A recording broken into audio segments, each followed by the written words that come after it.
Well, good morning, early birds. Welcome along to this session on the Sales and Marketing Masterclass. You are the early ones that actually turned up today, which is great to see you this morning. And I believe we have someone here from Hong Kong, someone from New Zealand, and someone all the way from Ipswich.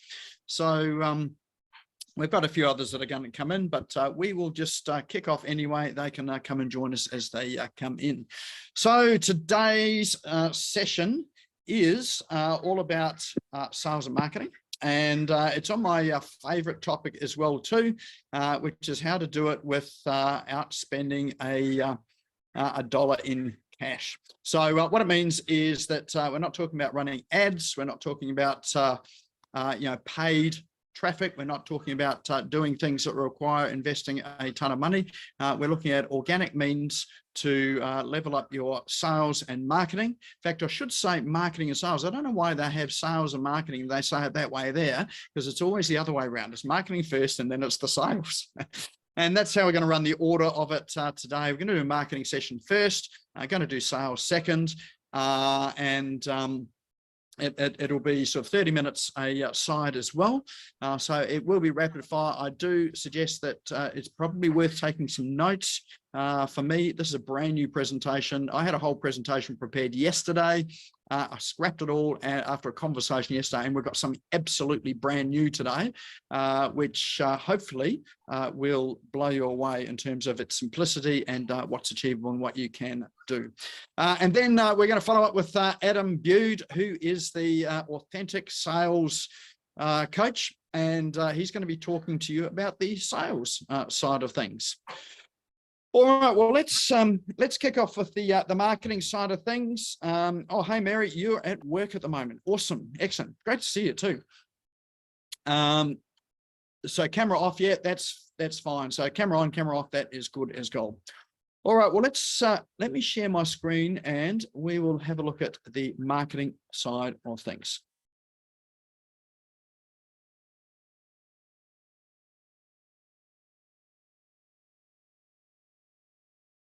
All right, can you just give me a thumbs up just to let me know you can see the screen, and it should say 3-step marketing system, get more customers and make more money in less time with less stress and more lifestyle. Excellent, thanks, Ray, that's awesome. All right, so this is what I'm going to be talking about today. And I have to say, I think this is an area that a lot of people who are small business owners really struggle with. And it's not because they're no good at what they do. It's just that being able to refine your message and refine your marketing is a key skill that larger corporations pay in fact millions of dollars for. But when you get it right, then it really sort of makes your whole business a whole lot simpler. A couple of benefits with it is that with what I'm going to talk about today, you will automatically, it'll be counterintuitive, but you will automatically get more leads and you will get more inquiries, and it will happen organically. The other byproduct of it all is that you will also make more money as well too, for the same effort that you put in. So there are some financial benefits to this that again are probably going to sound counterintuitive. And the other side of things too is that you will have more time. So I don't know about you, but when I got into business, I got into business to create a lifestyle for myself where I had more time, more lifestyle, and more money to spend on that lifestyle. I did not get into business for it to consume my lifestyle. So, what I see time and time again are people in business who spend 40, 50, 60, 70, 80 hours a week working, and then they've got no time left over to actually enjoy their lifestyle. Does that make sense? Does that sort of resonate for anyone here? Yeah, perfect.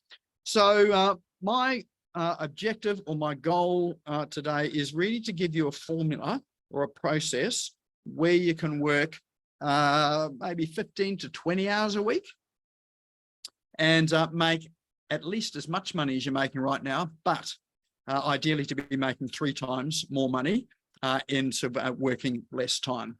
So if I did that, if I showed you how to make more money and cut your hours down to about 1/3 of what you're working now, how does that sound? Just give us a yes in the chat if you're good for that. Excellent. Thanks, Anthony. Perfect. All right. So first thing is that I'm going to just talk to you about this thing here.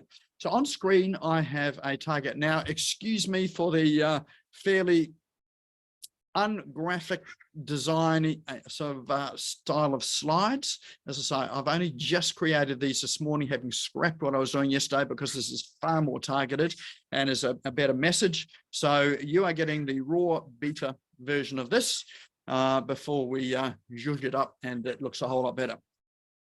So this came out of a conversation that I had with interesting enough, a lawyer yesterday, and he reminded me of a lot of other examples of people that I've worked with and some that I haven't worked with that do exactly this here, and they end up working less and making more money. And this here is the very first step in your marketing process.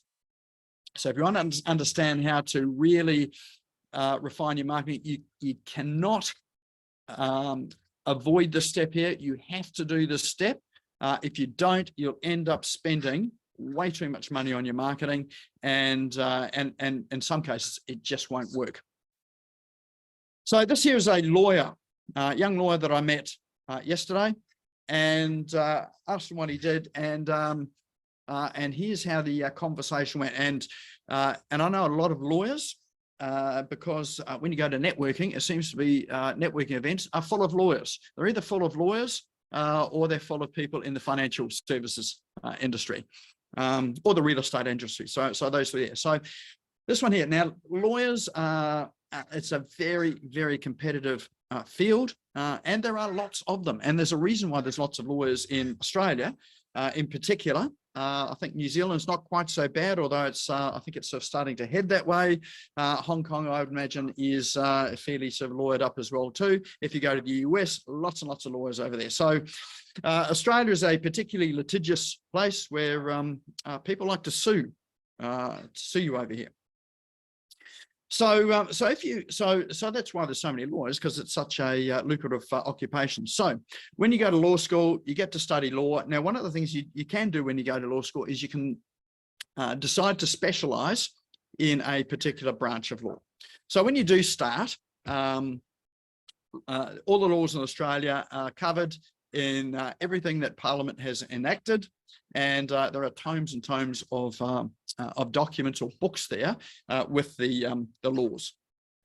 So it's really an impossible task to be a lawyer and to cover everything. So what people tend to do is they will sort of pick a specialty. So you will find some lawyers out there that are fairly general lawyers. So if we look at that target that is in the center of the screen, the image of the target. So your general lawyers are that black line around the outside. So they cover everything. So it's a bit like shooting, an arrow or darts, and you've got a big board, and your general law will hit the outside of the board, and that pretty much covers everything from the outside all the way in. So the smart and clever lawyers, like this one that I met yesterday, when he left law school, he chose to get into commercial law.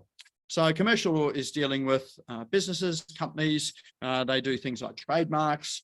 They do dispute resolution. They do, and this is like business disputes. They do things like debt collection, draw up things like agreements in business. So that's commercial. But again, that's a fairly wide field, but it's more specialised than general law. So he doesn't do criminal law. He doesn't do family law. He's only just doing commercial law. So he specialised and narrowed that field down.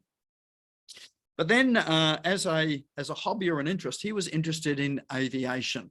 And so he decided to really just refine his focus on terms of who he was going to deal with to the aviation industry. So he was looking for people that he could help. So aviation is a sub branch of commercial law, but it just happens to be a specialist. So he doesn't do anything to do with sort of retail industries. He doesn't do anything to do with mining, although yes, he does, because I'll talk about why he does that, because it's aviation is covered in that. He doesn't do anything but aviation. So he still gets clients that come to him for general sort of commercial law. If it fits loosely in there, he'll do it, but his real specialty is aviation. But he's done something really, really clever. So he had a look at the aviation industry, and he had a look at a chart of technology. There's a Gartner chart of technology, and he thought, what's and this Gartner chart, that sort of it plots the trends, like what are increasing tech trends. One of those tech trends is drones. So drones are everywhere, and that's really only been in the last, I don't know, so 4, 5, 6 years that they've really become, come into prevalence. So you'll see, the real estate industry, they use drones for filming properties, and so they'll do the flybys. You've got people who do weddings. There are wedding photographers or videographers who use drones, so they're able to capture people from up on high. They can get a different perspective.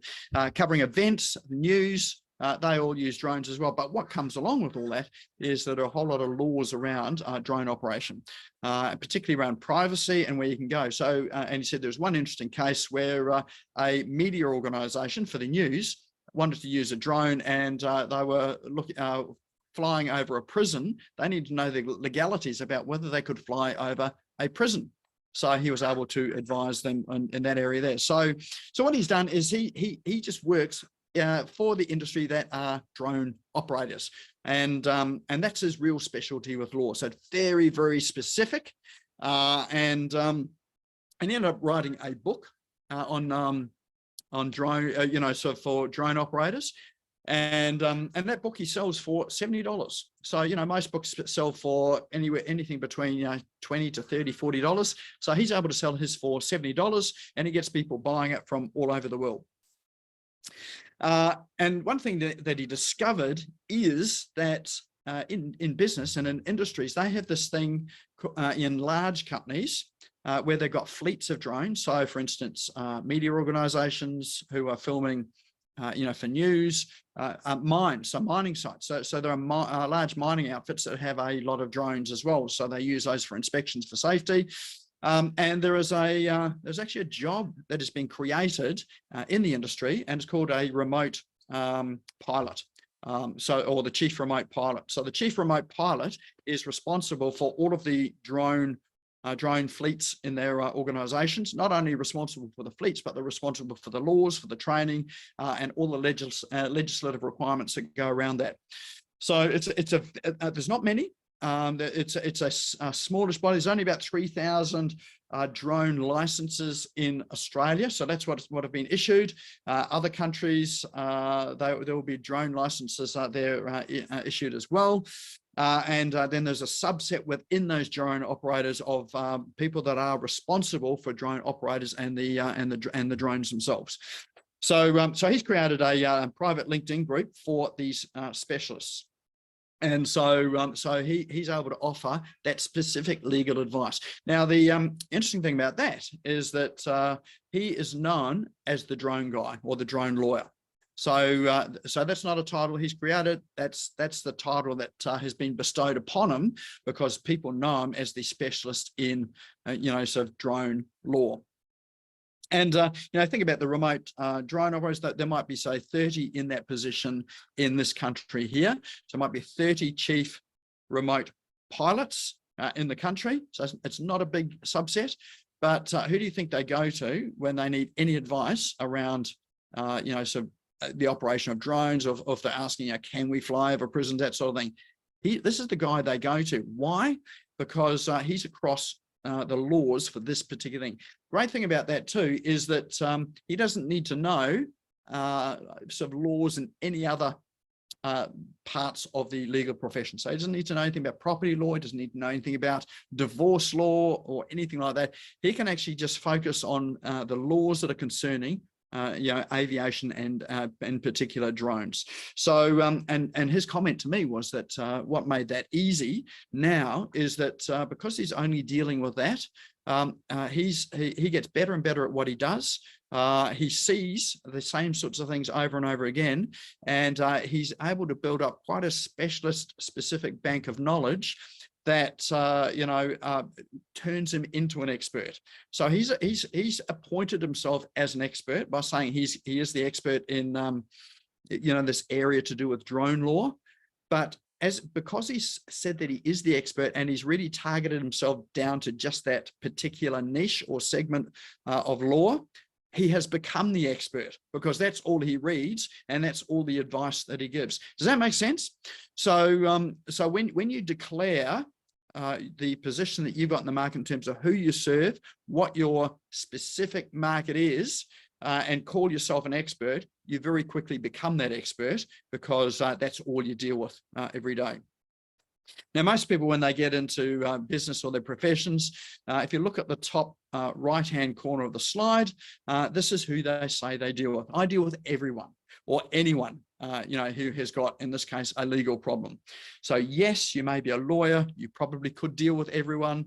You're probably going to be working long and hard, because if you start getting people that are wanting advice in, say, property, and then the next client you've got wants advice in divorce, the next client you've got wants advice in, say, trademarks, you're spending way too much time having to read the specific laws that apply to each of these different situations. So in that case there, that's 3 different distinct fields of law.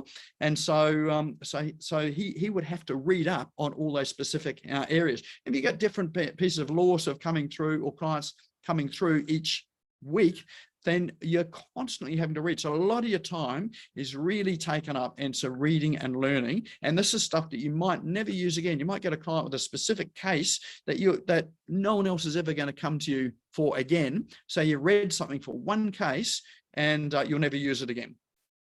But this chap here who deals in just drones, the only things he reads are the laws pertaining to drones. So once he's read it, he's learned it, and the chances are someone else coming with the same question are pretty high. So he's constantly refining and reading just in this area here, and it means that his area of specialty just increases so much more than a general lawyer who serves everyone. So hopefully that makes sense, but this is the key critical thing that you need to do with your business, is to think about what is your specialty, or what is a specialty that you can really narrow down on, that is very specific, that either no one else is doing, or there are very few people specializing in this particular area here. Now, I know that the common thing that people say is, well, if I do that, then I'm going to be cutting out, all of the other business. I'm going to be reducing my business. I'm going to miss out on so much other business. So when you do focus in on something like this, it doesn't mean that this needs to be your sole focus to start with. You can still do all of the other things that you're doing. So you can still, serve everybody. But when you're marketing, you're only marketing to, this particular specialty. So this guy only markets to drone operators. Someone comes in for for something else to do with commercial, or he can still do it, or he can send it off to someone else in the business, and you can do the same as well too. And you don't need to have just one specialty. You can have your your main general website, if you've got a website, but you can create a single page website just for your specialty. So, for drone operators. So people will find that, they'll come to that, they'll see you as an expert in that there. And what will happen is you'll start to get more and more people that will come to your specialty, because you get to be known as that specialist. So the strange thing happens is when you specialize down, you tend to get more business. Because you get people that are specifically looking for this piece of or this area that you work in. So you're able to capture all those. I can give you a couple of other examples as well too, which might be helpful. Okay, here's some other examples. Real estate. So got a friend of mine in Wellington, New Zealand. I don't think he's in the real estate industry now. I think he's retired. But when he started in real estate, when you start there, you get a patch to farm. So, and he was in residential real estate. So you can go into commercial residential. He just chose residential. They gave him a geographic area, which was his patch, and he could do all of his advertising, drop his letterbox flyers, and pull from those people there that are selling their properties. What he found was he was driving around all day using up all this petrol and not actually getting a lot of inquiry coming in, because not everyone is selling their house. So he's having to put flyers, everyone's letterbox, in the hope that if he puts out 5,000 flyers, he might get a couple of leads out of it, and one of those is going to sell their house. So he sort of thought, well, that's not very smart. He said, I actually don't want to drive everywhere. What I'll do is I will drive in just the city. So he decided to specialize in the city and just, residential property in the city. So what that meant was that everything was in walking distance from him. He didn't have to drive anywhere. So anything that was outside of that, he would refer it to other people in his real estate firm. He would just deal in that. Interesting thing happened was that when he specialized in residential property in the city, he doubled his income. And he lowered his costs as well too, because he's not driving everywhere. He's walking or just catching the odd cab. And so he decided to specialize a little bit further in there because, you got 2-bedroom apartments, 3-bedroom apartments, 4-bedroom apartments. You've got, various different styles of apartments. So he just decided to focus on a specific type of apartment, which were 2-bedroom apartments, which are essentially 2 single apartments. They had, their own locked doors. There was a common entryway, a common kitchen, a common lounge area, but they had sort of a bathroom in each apartment. So he just specialized in that, and there were at most 3 buildings that had that type of apartment in, and at any one time he might only be dealing with one of those buildings. So and then all the other stuff he would refer off, and what he found was that his income doubled again when he got to that specialty there. Why?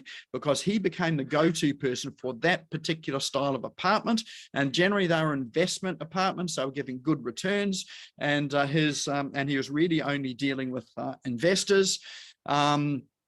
And so he became known as the expert in just that type of apartment, and he knew the prices off the top of his head. So he didn't have to look up any pricing indexes or what recent sales were. He already knew it because that was all he was dealing with. And when he finished up, he was making over $1 million a year in commissions. When the average real estate agent is lucky to take home $30,000 to $40,000 a year. So, and that was by not expanding what he was dealing with, but by reducing it and refining it down to one specific market. Now, someone said to him that, well, what happens if the bottom drops out of that market? He said, well, it's really easy. I've done this before. I'll just specialize in a different market. So he's been through the process. He knows how to specialize, and he knows that he can, that skill is transferable. Is that all making sense? Yep, good. So here are some other examples of people that I know that also do the same thing. I've got a photographer, and a good friend of mine is a headshot photographer. So only does headshot photography. No weddings, no funerals, no events or anything. He just does headshots. He's exceptionally good at it. Doctors, years ago, I was given a Christmas gift where my partner of the time took me down to ensure that we would have no more kids, and any doctor can give you the snip, but there was one that used to advertise on the radio, and he was called the vasectomy doctor. And so this is a very delicate operation, what feels like a very delicate operation. I wanted to make sure that this guy knew what he was doing, and so any GP can do this. But I felt a lot better going to someone who was a specialist. I don't know, he's probably a GP that just he just targeted this here, but he was just doing the same operation over and over again, and so he became an expert just at cutting those little tubes. So so there's another example, and his income, so he was doing very well, thank you. The car that he was driving was pretty nice.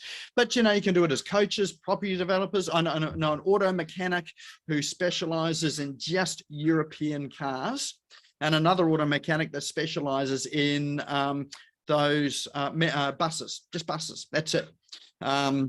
Mortgage brokers can do the same thing. So whatever industry you're in, you can go through the process. So my recommendation to you is to go through and look at, who are the people that you serve, or what are the markets that you serve right now, and start to just make a list of those people there, or those market types. Or it could be a product that you offer, like what's a particular product that or service that you specialize in, then who uses it. So think about how can you refine it, and what you want to do is to be able to refine it at least 4 to 5 levels deep. So, so as you've got that example with law, you've got general law. So what's a subset of general law? Commercial law. What's a subset of commercial law? It's aviation law. What's a subset of aviation law? Drone law. So you might actually have to do a bit of work and to think about that there. But if you can refine it down, sort of 4 or 5 times, then you'll get something that's really quite specific. Now, don't invest a lot of money in that. I would then do a bit of a trial just to see whether you've got the market right. And how to do that is like this. Oh, well, here are the benefits. I think we've sort of gone through this anyway. One, you become the expert in this small market. So you become the big fish in a small pond rather than a small fish in the ocean. So you do get to become the go-to person. You will get more leads and inquiries. Conversely, or sort of, strangely, as you narrow your market, your leads and inquiries increase because, people are going to the specialist. Vasectomy doctor, they get all the guys there that really sort of are concerned that they've got someone that knows what they're doing. And you probably get the wives and the women there who want to make sure that the job's done properly as well too, so that there are no more kids coming along. You can increase your prices as well. So here's the other strange thing too, is that if you are doubling your leads, you can increase your prices to and reduce the number of leads that you're getting. Because there'll be some people that won't want to pay the higher prices. So it means that you can be dealing with just the same number of people as you're dealing with right now, but you might be able to increase your prices by 2 and 3 times. So you're getting paid more money to deal with the same number of people. Or you could reduce the number of people that you're working and because you're charging more. And you get more visibility. So that lawyer got to write an article in LexisNexis, which is a legal journal, on drone law. And so because he did that, he became a specialist amongst his peers as well too. And then he's been invited to write in other publications as well on this specific specialty as well. So you will get these opportunities when you specialize like this to either get onto webinars, podcasts, write for publications, get on stage, get in front of other businesses or organizations. So you'll start to attract more of your ideal client and getting that a lot more visibility. So that was step 1, is really just refining your niche. That's the jargon term, but it's really just becoming a specialist in your area. So a specialist, so 3, 4, 5 layers down. Step 2 is this here. Now, this is essential that you have all 3 things.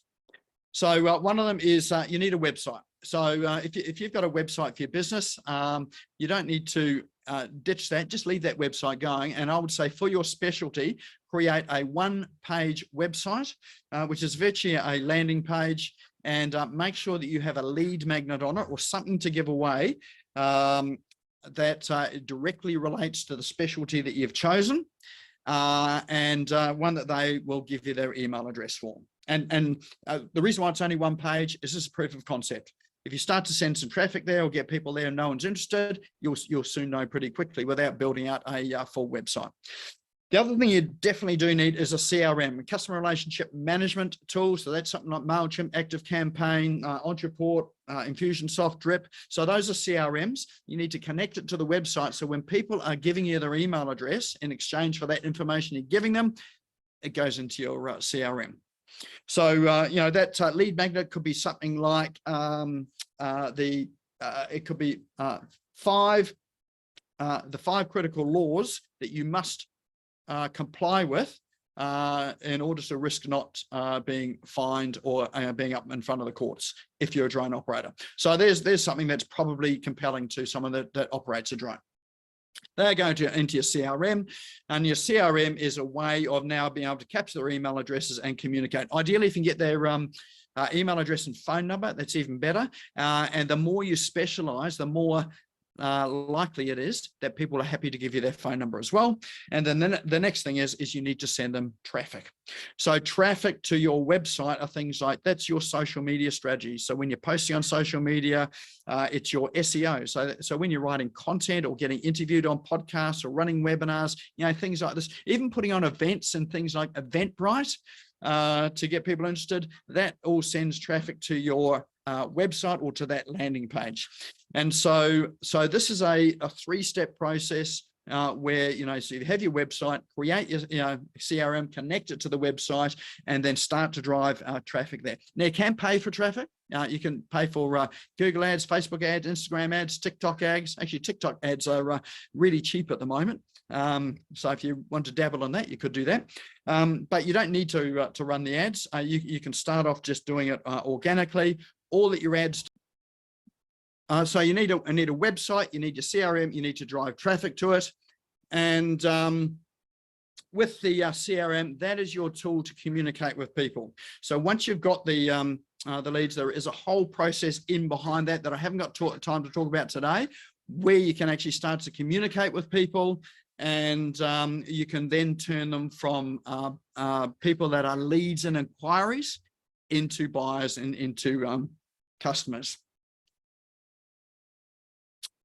And then your third step is really simple. If you want to know more about this, or if you want to find out how you can specialize in your business or get that that specialty or that particular niche, then happy to spend 30 minutes with you, book a time with me to have a chat, and I'm happy to sort of do a quick workshop with you just to find out what your business is and where you might be able to specialize. I can just get that link up on screen there.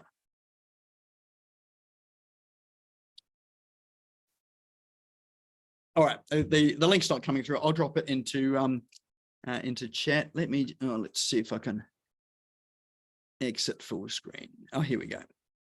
This one here. All right, so scan that that QR code with your phone if you've got your phone in front of you, or pop through that link, easyurl.co/how, and I'm happy to just spend 30 minutes with you just to workshop through what could be a specialty that you could use. All right, that's it for today from me. Any questions or comments about that there? Let me just stop the share.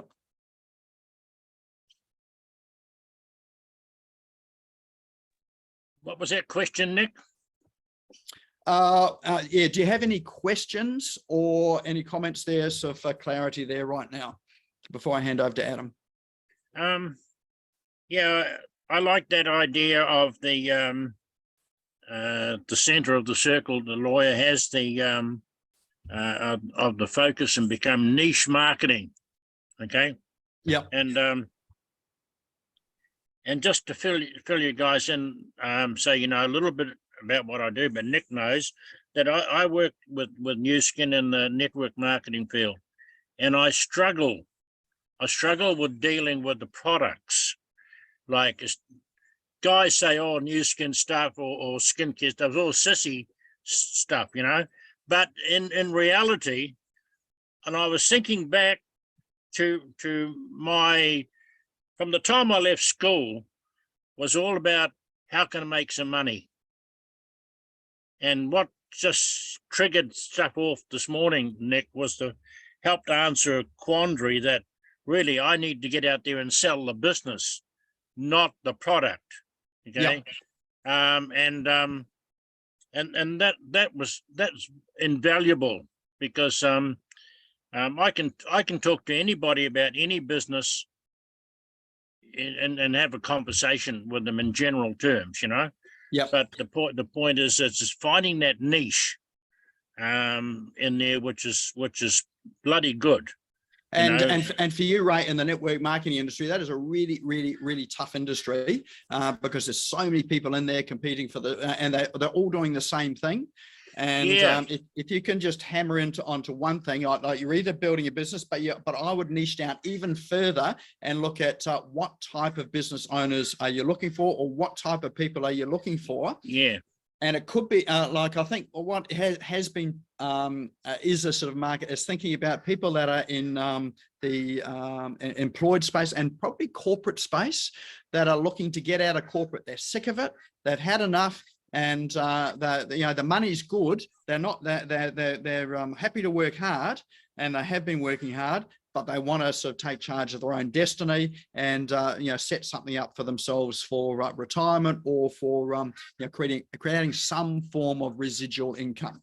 So there's quite a specific market, and then you could probably refine that even further into something more. So like here in Queensland, for instance, we've got mines. So you have a look at what's in New Zealand. So we've got people on the mine sites who are ready to get out because they're fly-in, fly-outs as well. So you could create some business opportunities only for people that are in the mining industry. So if you become the go-to there, then that makes it a whole lot easier than competing for everybody.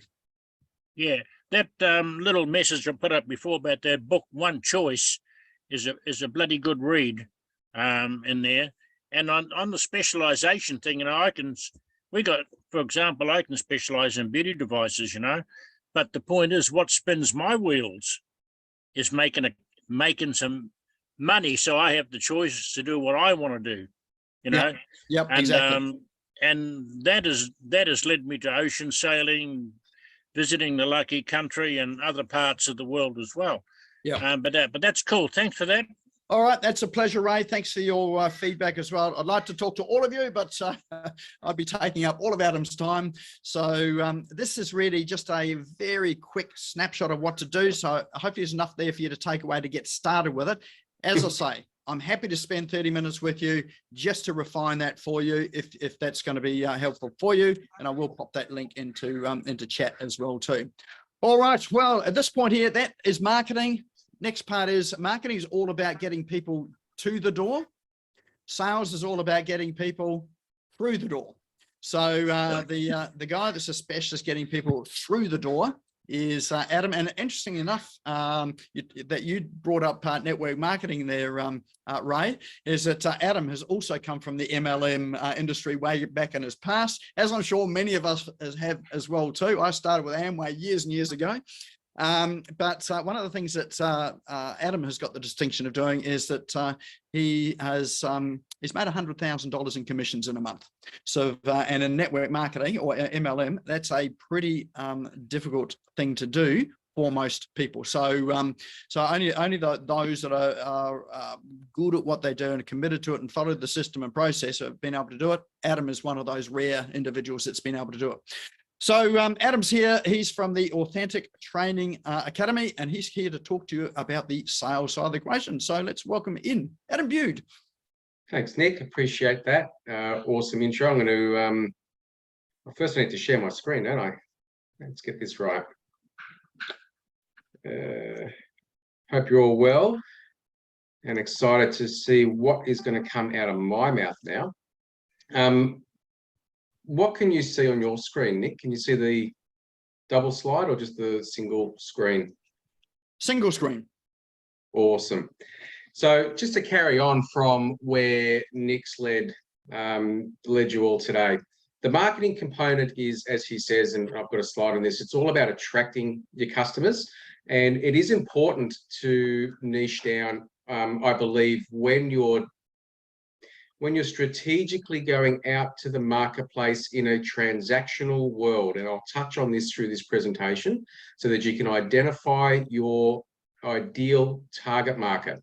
Now, that ideal target market is not necessarily, as Nick's also shared, the only people that you will sell to, but it does set you up as the expert, and that's where you want to be.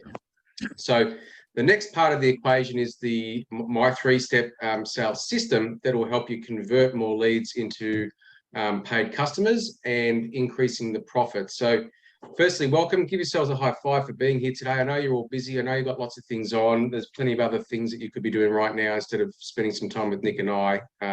So I'm grateful that you're here. Really, the purpose of the presentation that we're sharing today is, who's this for? It's for a small business owner that's looking to really seriously increase sales and bottom line. If you're wanting to scale your business to another level, so Nick was touching on that by having your CRM, your website, and your automation in place. That's really how you scale. But then in the sales aspect, how do you scale from there? You've got to learn how to duplicate yourself. And then obviously, and this is a big thing, if you're wanting to create a saleable asset that has real value, what I learned, Ray, in my network marketing business is that I couldn't actually do that. And because it's not really my business, and it's not set up to be sold. But then what I also learned when I've done business in the traditional world, and this is what's led me to what I'm doing now, is that 90% of small businesses are unsaleable. And that is a scary statistic when you think about how much time you're investing in building your business, how much money you're investing in building your business, how much energy you're investing in building your business to have something that's not worth anything. So what's really important when you're coming to things like this is to really get clear on what you're wanting to achieve from the webinar. So you've got a tangible takeaway from the information that we're sharing. So just take a minute, write down your number 1, 2, and 3, whatever that might be for you. And for those that don't know me, I'll just give you a little bit of background. So I've had 29 years in sales and business. My background is commission sales, hard selling. Okay. Back in the day, 2000, I got into my first commission job. I went and did all of Anthony Robbins stuff. I went and did all Tom Hopkins stuff, all the Brian Tracy stuff. I went and became an NLP master. I went and learned Reiki so I could understand the energetic component of human connection. I've done so much personal development. In fact, my business in the network marketing industry was personal development. So having immersed myself in transformational coaching for the last 15 years as well has been something that I'm fully invested into. And I've invested, I was calculating it the other day, well over $200,000 of my own money to help this thing get better at my craft. And when I look at what a small business owner does to get this thing better in their craft, they actually don't invest any money in their own mental upskilling, which is a disaster. I've been in retail, I've been in wholesale, I've been in e-commerce, I've sold face-to-face, I've sold on the phone, I've sold on stage, and I've sold online, selling both tangible and intangible products. So that gives me a complete, well, I've sold everywhere and everything, right through from tier 1 corporates, CEO, CFO, MD, GM levels, through to mum and dads, consumers, it doesn't matter, entrepreneurs, etc. I am a published author. I've written the book, The Art of Authentic Selling, and I created my Authentic Sales training course. And as Nick said, it wasn't until I had my first 100,000 a month, which was 142 grand in commission that lobbed in my bank account, that I realized that everything that I was doing in sales was wrong. And when I say that to people, they shake their heads because the goal for most people is to try and make as much money as they can in their sales. But I realized how I was doing it was wrong. And that's because I was selling services and products to people that can't use them, people that won't use them, and people that don't want them, all for my own financial gain. And from that moment 5 years ago, that's when I've turned the ledger around the other way, where we're moving away from KPI and we're moving into relationship selling. And this part of the presentation will absolutely change the way that you think and how you operate moving forward in your business. So why I do what I do, I'm all about helping businesses scale, grow, more importantly, increase their profits. But I'm really serious about helping business owners create a valuable and saleable asset, and to change the way business is done. Because I don't know about you guys, but I hate being sold to. It's foul, it's disgusting, and I am not a walking ATM. I am a human being. So as Nick alluded to before, the difference between sales and marketing, I'm surprised how many people actually think sales and marketing is the same. They are not the same, but they are joined at the hip when it comes to growing your business. Marketing generates you leads, sales converts your leads, and you can't rely on an automated system to just convert leads for you without having that human interaction. Where I see a lot of people go wrong is that they overcomplicate what sales is. And if we can just bring it down to its minimum, it is simple. Sales is simply an exchange of services or goods for money. It's simply a byproduct of that service. We in sales, and every single one of you, let me be clear, every single one of you on today's webinar, or those who will watch the replay, your profession could be New Ways, your profession could be earth moving, your profession could be business coach, whatever you're, at the end of the day, your career is sales. Because if you don't get that sales component right, it doesn't matter what you do in your profession, you will not succeed. And the statistics of businesses that fail is 95% of every business that starts is gone within that first 5 years. They are the stats. Of the last 5% that make it through their first 5 years, only 50% of them will make it another 5 years. So if I attend a networking event, I can look around in the room and I know very clearly that in 5 years' time, the people that I'm talking to in this room will not be doing what they're doing now. And that's simply because they've got the sales processes, systems, procedures, and communications all wrong. So now it's my time to challenge your beliefs, your values, and the way that you operate as a person and how you operate as a business person. Because when we get this right, you will turn, your sales conversion rates will go through the roof. So how do you know how you operate? I've got 3 very simple questions. How did you feel when you got your last big sale? And it doesn't have to be a big sale. Just think about your last sale. How did you feel when you got it? My next question is, why did you feel that way? Were you excited? Were you celebrating? Were you relieved? Were you why were you feeling that way? And the third question for you to understand how you're operating is, did you celebrate your win for getting the sale? Or did you celebrate your client's win for what you are going to be able to do with them? And that is the key distinction between understanding the difference between what I call old age selling versus new age selling. And I'm going to explain it to you. Old age selling is that I have labeled this down as the industrial age of business. It's 100% transactional. It's that business is business philosophy.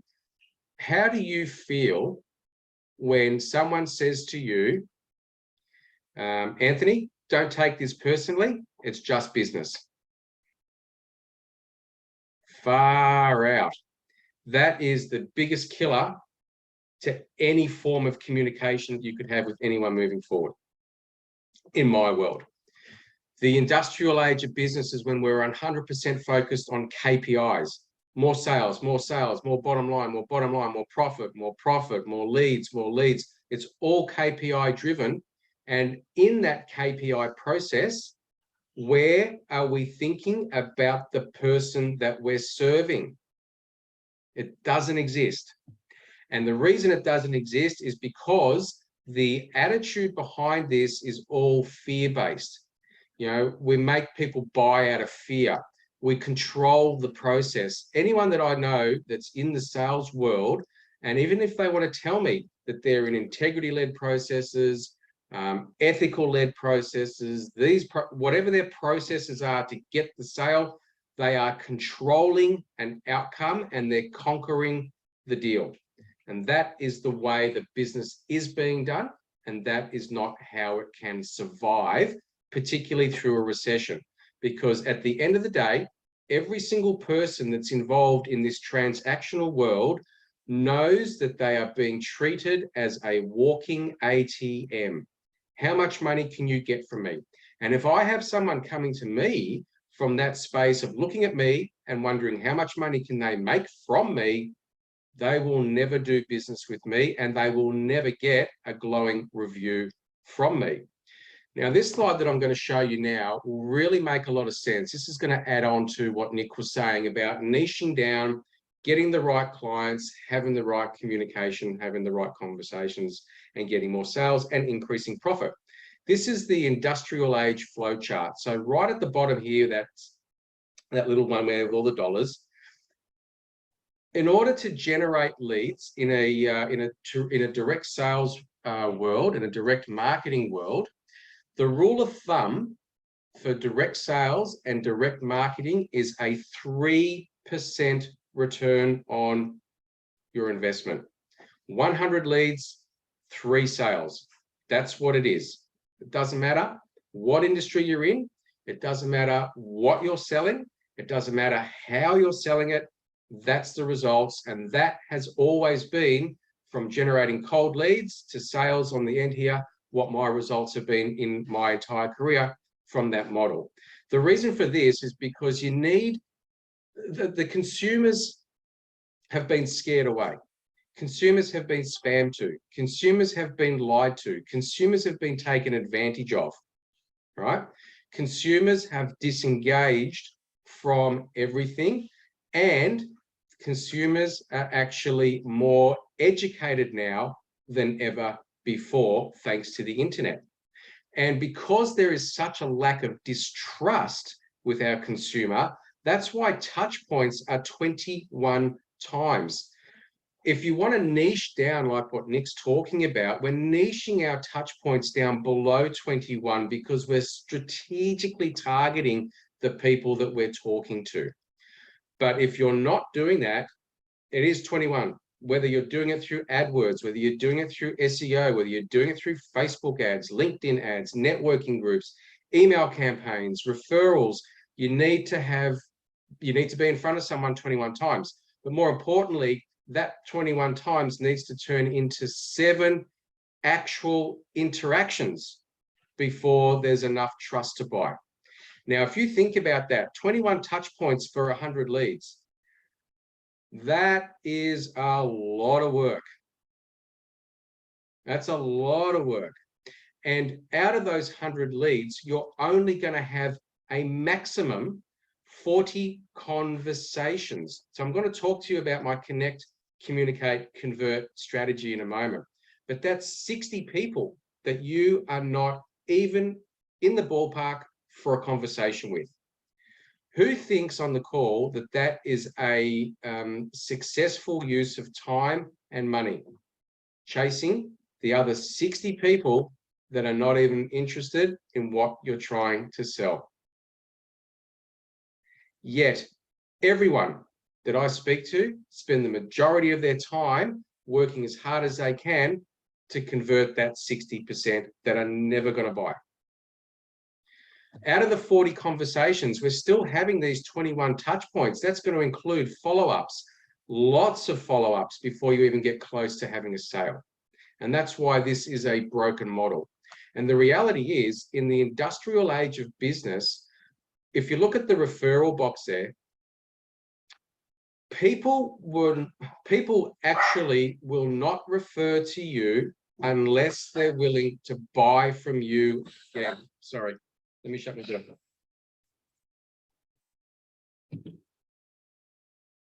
I only bark when I'm doing a webinar. So people will only refer to you if they are prepared to rebuy from you. That's when the trust kicks in. Now, if you have sold somebody into something, do you think they'll refer to you? If you have manipulated an outcome for your greater gain, do you think they'll refer to you? If you have convinced them against their will, do you think they'll refer to you?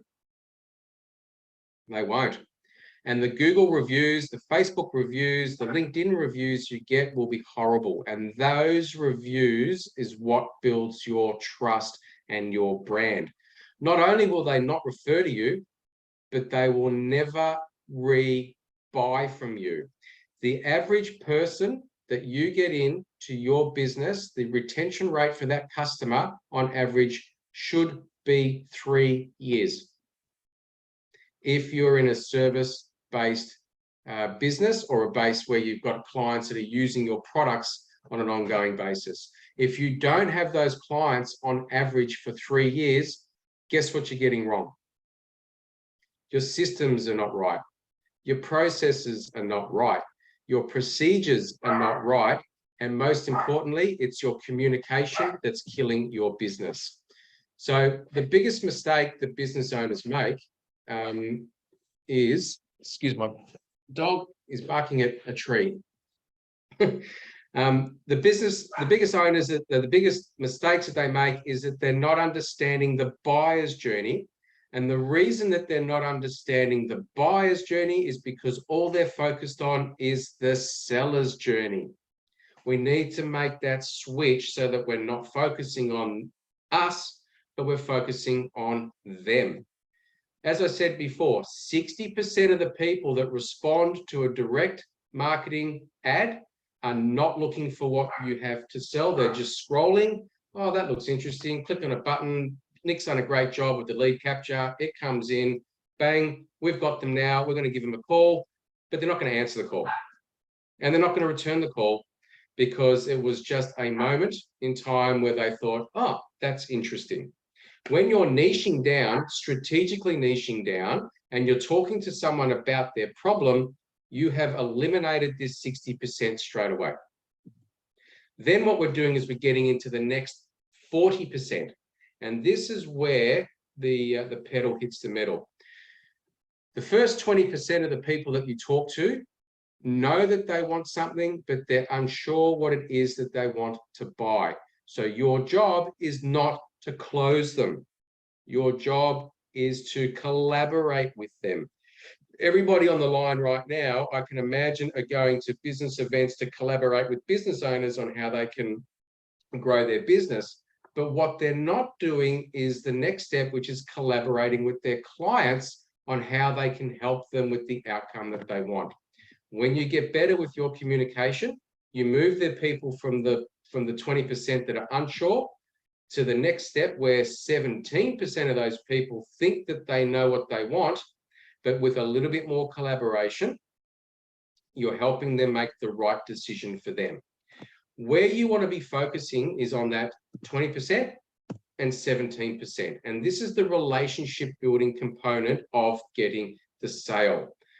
These two stages of the buyer's journey, what we're actually doing is we are detaching ourselves from the outcome of getting the deal. Who loves being sold to by a car salesman, a real estate agent, an insurance broker, a mortgage broker? I don't know. People that you know, a finance broker. Did you know that financial advisors are nothing more than commission-only agents? That's what they are. But their product is a financial product. We know we're being sold to. We know we're being moved into a product that they want us to buy. So stop being that person. 3% of the people that you talk to know exactly what they want. They're ready to buy. They've done their research. You just happen to be the person that's built enough trust over a longer period of time for them to say, yep, thanks so much, Jeff. Here's my credit card. How do I get working with you? And away they go. So that is the industrial age of business. And that's why it's a massive amount of time, energy, and resources if you're doing it in a traditional way of funneling. When we move into the next step of relationship building, this is where it's all partnership based. This is where it's all collaboration based. This is where it's all service based. And this is where it's all care based. Do you guys on the line know what the top 3 basic human needs are? Put your hands up if you know what the top 3 basic human needs are. Okay, Nick, what do you reckon they are? Food would be one, shelter would be another, and sex would be the other. So let's move away from survival needs and let's move into relationship needs. A human being, yes, we need to eat to survive. Yes, we need to sleep to survive, and the sex component, that's just the icing on the cake. Getting their needs met. Getting their needs met. You got it, Ray. So a human being has three simple needs. Their simple needs are to be loved, to be appreciated, and to be heard or acknowledged. Love, appreciation, acknowledgement. Those three needs, where are they in the corporate world of business? They do not exist. When we move into the relationship age of business, if we are acting from a place of how can we show you that we appreciate you? How can we show you that we're listening to you and we understand you and we love you as a person? Do you think that your levels of connectivity with that human being are going to go up, or they're going to go down in your collaboration process of working together? I'm going to go up. So let's bring this into simple science. This is brain-based. Okay, we have three main brains. We have the reptilian brain, the cortex brain, and the limbic brain system. The reptilian brain is where we live in fight and flight. Okay, that is our survival mode. That is where people operate from fear, and that is the transactional world of business. They're putting people in fright and flight. They're making people feel like they're missing out. They're putting people in survival mode, so they're not making rational decisions. They're not making logical decisions. They're not making emotional decisions. They're making fear-based decisions. These people are never going to rebuy from you. These people are never going to refer to you. And these people are going to be problem childs for you. Then you've got the cortex brain. This is the rational brain, the logical brain, the analytical brain, the reasoning, decision-making. This is still transactional. So those companies that will talk to you about selling with integrity, selling with ethics, selling with this, selling with that, what they're doing is they're communicating with the rational, logical brain for someone to say that makes sense at the time. Who knows what buyer's remorse is? Buyer's remorse is when people buy on emotion and then they go away and they justify it with logic. These people are getting into the cortex brain to get them all souped up to buy. That's what I learned through my NLP days. All of the personal development gurus, anyone that's up on stage selling you high ticket items is using NLP. They're going straight into your cortex brain. They're making you understand that what they're saying is right for you, but they're missing the most important component, which is the limbic brain system. And that's all about our emotions and how do we feel. This is the relationship selling component, all right? People buy on emotion and they justify with logic.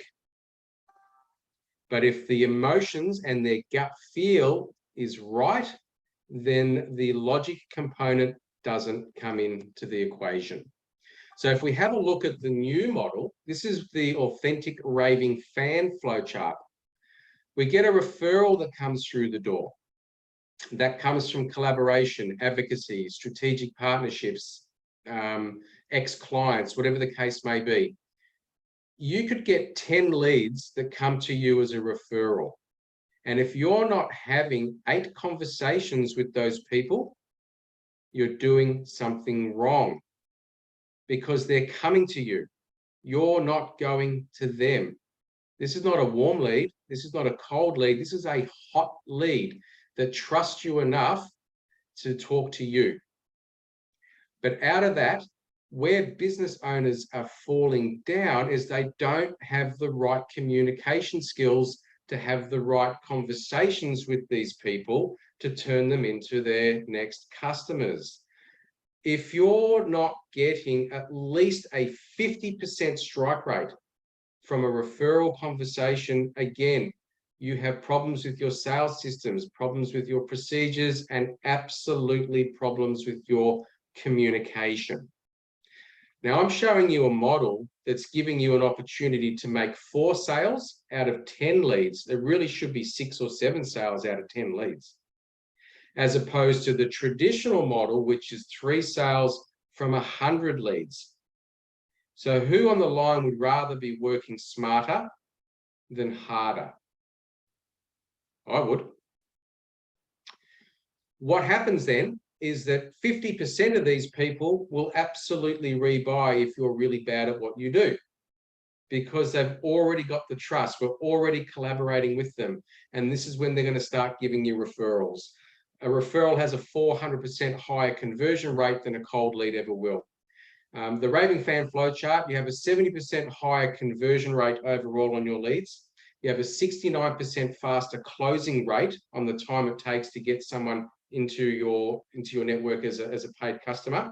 You have a 37% higher retention rate, and you have a 50% higher repeat purchase rate.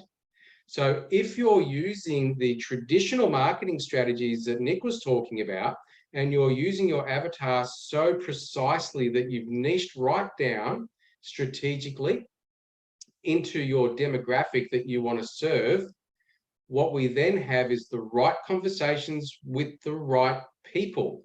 And that then gives us the ability to increase our prices, like what Nick was talking about. Because at this level of the game, it's not about price, because it's all about they trust we can deliver on the outcome that they're looking for.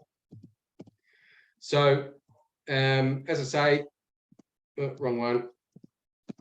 People buy on emotion, then they go away and justify with logic.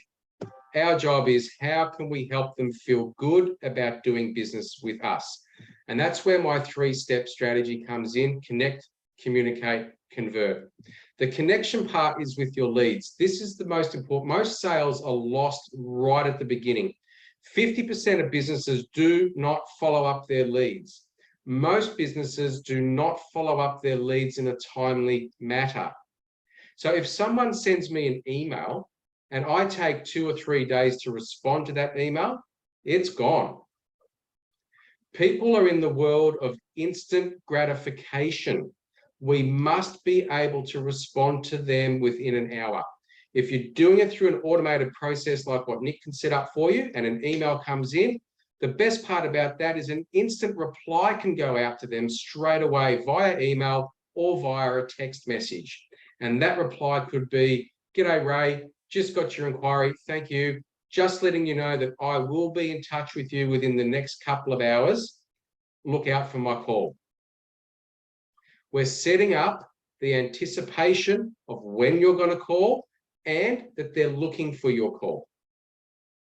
Save my number in your phone so you know it's me calling is a great thing to do. Ideally, you want to get onto any lead within an hour. You've got to acknowledge them straight away. Remember, people are looking to be heard, they're looking to be acknowledged, and they're wanting to feel good. They want to feel loved. Those 3 things are covered straight away in that process. If you're at your desk and a lead comes in, ring them straight away. "G'day, Anthony. I was in the middle of doing some admin work. I just noticed your inquiry come through. How can I help you? I'm going to stop what I'm doing because you are the most important person in my world right now." Right? You got to make them feel special. And if you don't do that, if you don't connect with your leads, they're gone.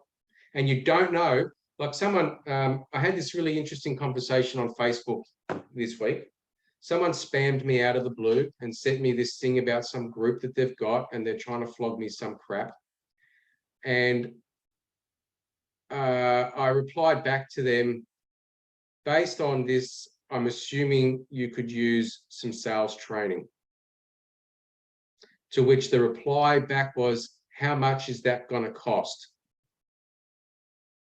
To which my reply was, "How much is the way that you're doing this right now costing you in business?" The reality is the opportunity cost is unmeasurable. And the opportunity cost could be the difference between whether you're a self-made millionaire for the reason you go into business first, or you shut your doors for nothing second. Opportunity cost is massive. And this is when we need to get into understanding how to actually communicate with these people. What I teach in my courses is we were given 2 ears and 1 mouth for a reason. That's because we are to listen more and speak less. Yet, how many times are we being bullied into buying because people are just at us? Yeah. You know, there's a real estate agent around the corner from me that I see regularly. Really, you know, great guy, but intimidating because he's just like this pit bull, right? I don't want to do business like that. I want to feel relaxed. I want to feel comfortable. I want to feel like I have the ability to actually speak, right?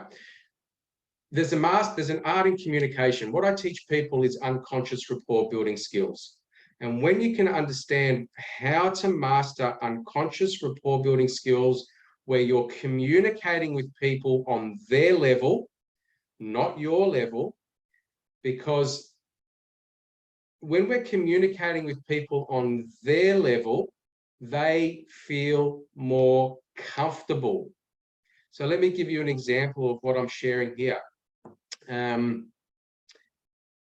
you heard the analogy that people love the sound of their own voice? Well, it's not an analogy, it's a term. People love the sound of their own voice. The reason people love the sound of their own voice is because their own voice is where they're comfortable. That's what they know. So how do we talk to people? How do we communicate with people on their level? Through my programs, I'll teach you how to do that. I'll teach you how, if someone's a fast talker, what you do. If they're a slow talker, what you do. If they draw out their words, what you do. How you respond and how you reply is critically important in that unconditional subconscious trust building. And when you can communicate that way, you watch your sales skyrocket because they feel like you've heard them. They feel like you understand them. They know you can help them because you're talking their language to them. Completely different, not taught anywhere else, but this is how you make more sales. You can have these 10 leads, you have these conversations, you're getting 6 to 8 sales out of them, your gross profits going through the roof, your customer base is growing, etc., etc. What are we actually doing in this process is now we're collaborating with our clients and we're turning our clients into raving fans. Every lead that you get from a traditional marketing method, if you've done it right, you have the ability to then work them through the relationship method and convert them into your ongoing marketing machine forever. Your new lead generation should be to build your database, nurture your database, educate your database, inform your database, show your database that you are the expert. And you've got to give them reason to believe that you have enough integrity to keep showing up, because that's what they want to buy. If they're going to engage you, they want to know that you're going to keep showing up. So if you put yourself out there spasmodically, then subconsciously they think you're going to do a spasmodic job. So how do we increase our connection rates? We've got to start taking action. We've got to be faster at our response time. And we've got to actually listen to what the problems are and start collaborating with them on their problems. And we're doing it from a space of detachment. You've got to move away from commission breath, okay? You've got to move away from, I need this sale. You've got to stop looking like you're desperate. And unfortunately, in times where cash flow is tight, you might not even be aware of how attached you actually are to the outcome of getting the sale. But they are. That we are energetical beings and they can feel it. The reason I did Reiki was to understand how human energy works together. I'll give you an example of this, the energies component of human interaction. Think about the last time you went into a bar or a party or something, and there was a room full of people there, right? And you walk into the room and you have a look around the room. And what are we looking for when we look around the room? We're looking for a safe place. Where are we going to go where we feel safe? So we look in that corner of the room and there's a certain group of people there, never met them before, don't know them from a bar of soap, but for whatever reason we say, no, not going to go there. We look in the other corner of the room, we see another group of people, don't know them, never seen them before, but for whatever reason, we gravitate to that area instead. And what we're gravitating to is an energetical connection that feels more like us, where we're going to feel more comfortable. Now, you might interact, or you might be the person that sits back and just nods their head, but you're only there because for whatever reason, you feel more comfortable. Your clients must have that same connection with you. And when you understand how to create that subconscious rapport, that's when that comes into play. So how do we increase our communication levels? Well, it's pretty simple. This is all upskilling work. You know, when I know how much money I've invested in my own education on getting better with communicating with people, that's all it is. You've got to start investing in yourself. You are your business's #1 salesperson. You cannot strategically grow your business if you can't grow yourself. Okay, you must grow yourself first in order to grow your business. After you grow yourself first, then what you can do is you can start to teach people what you do. And that's when the scalability in your personnel comes.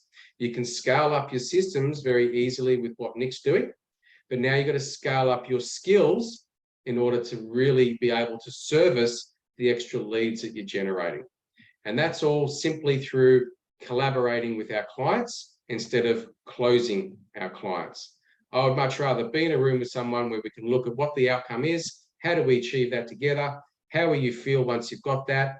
That's the desired result that you've come here for. Let's get to it.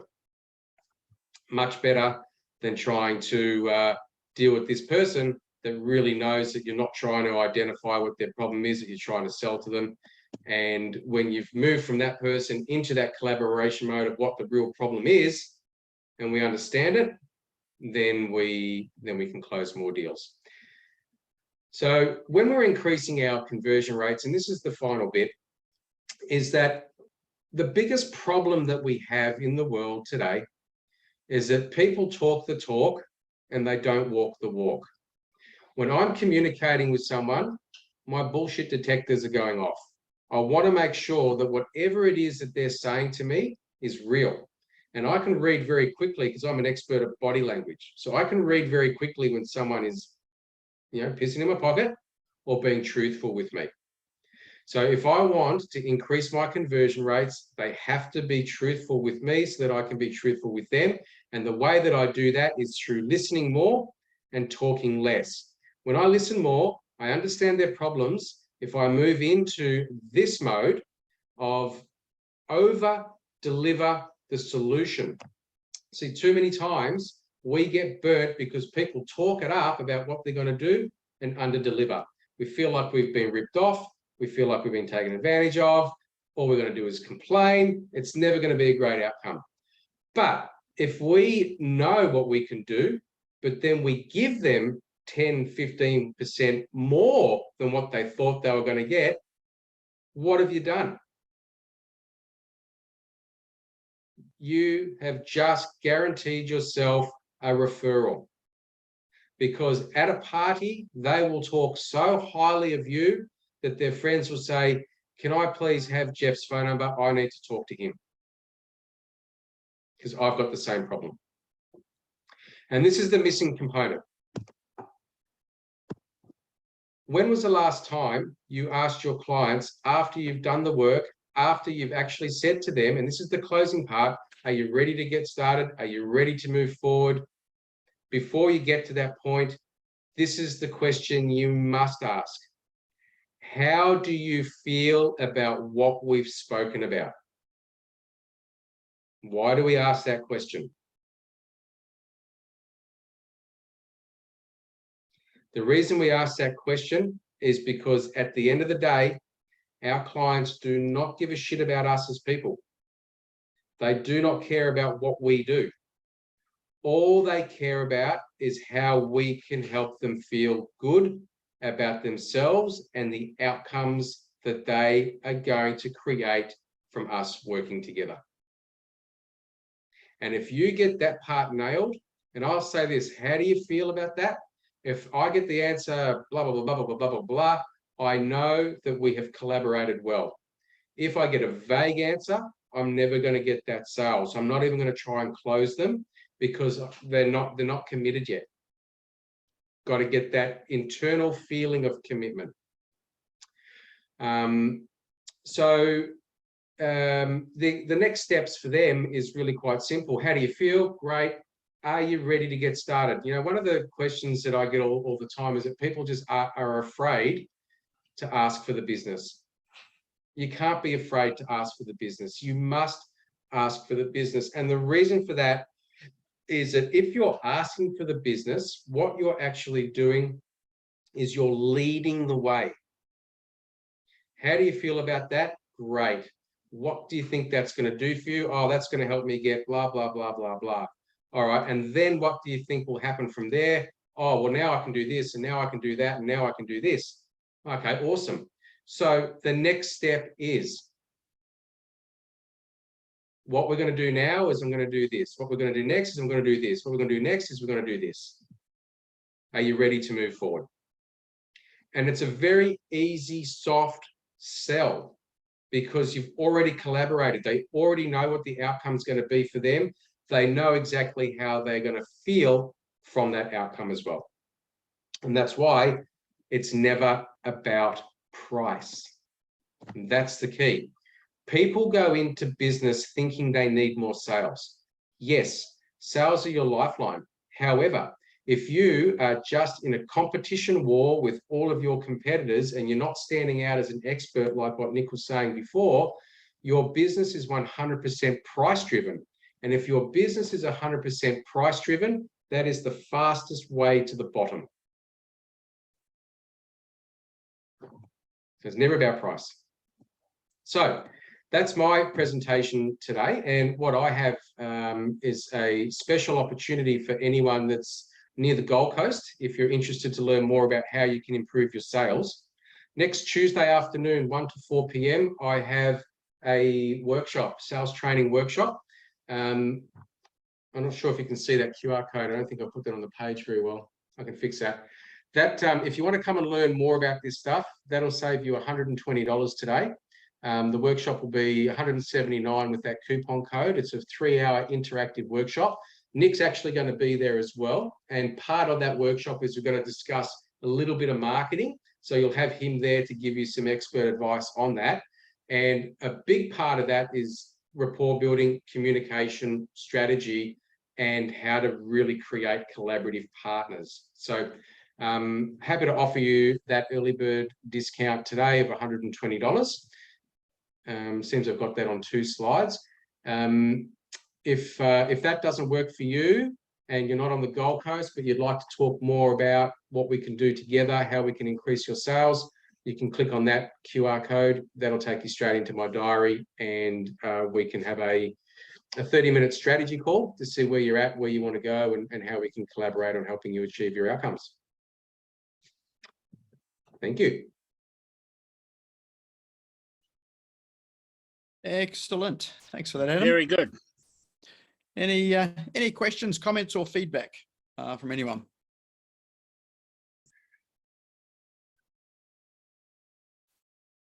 I like the part about the reptilian brain. That's where my mind has been from day one. Okay, it's interesting to that, and it's got to change. Well, if that's how you're operating, Ray, and now that you know that's how you're operating, you can see very quickly why people might gravitate to you or why they might be repelled by you. And unfortunately, that connection part at the beginning is the critical component. And if we're operating in a certain way and we're either attracting or repelling people, it's going to have a major impact on your business success, particularly in the network marketing industry where the trust levels in network marketing are lower than traditional business. Yeah, well, I've always operated on the chemistry or catastrophe side of things, and I only deal with people that I like in general terms, you know, as far as friends and things like that. And some years ago, I was up in Fiji ocean sailing, and we had an Aussie guy come on board visiting one morning. This is a story about chemistry, and this guy was from the Packer family, and he said, Ray, he says, what do you do with all the bastards that you meet and the pricks that try to shaft you? And I thought for a minute, you know, that's a tough question, you know. And I said to him, Peter, I said, you know, I said, it's chemistry or catastrophe. If we didn't like you on the beach, you wouldn't be here this morning. And it was as simple as that, you know. And he went, aha, yeah. So it was interesting the take we have, and it all gets back to, you know, our conditioning as we're kids and growing up, you know. 100%. You know, if you're living in fright and flight your whole life, it's just how you're going to operate. Say that again. I said, if we're living in fright or flight, it's just our standard operating. And most people are living in, and that's a survival mode. It's a self-protection mode. You know, people have been hurt, people have been abused, people have been taken advantage of, people have been lied to. Exactly. So we're naturally going to go back into that survival mode, in self-protection mode. Yes. Yeah. All right. Well, that is probably all we've got time for today. We've sort of hit the time there. So thanks everyone for showing up today. Just remember, if I wonder if you got any links to drop into chat there, Adam, for your consult or the event. I'll just put my consult there, and I'll just get the link now for the event. Excellent. All right. So so that is the sales and marketing masterclass. If you do want to have a chat about you know, how you might niche down in terms of what your business is and what you're doing, happy to spend 30 minutes with you just to work that through and workshop it through. And from the sales side of things, if you are sort of around the Gold Coast, or even if you're thinking about traveling over here for a bit of a holiday, then that's next Tuesday for Adam's event. And if you want to have a chat further about sort of sales process and maybe how you can level up and improve some things for your business as well, yeah, definitely worth booking a call with Adam with that link that's in chat. Probably what you might want to do now is to, if you click the 3 little dots at the bottom of your chat screen, that'll allow you to save it, so you've got those links that you can always visit a bit later on as well too.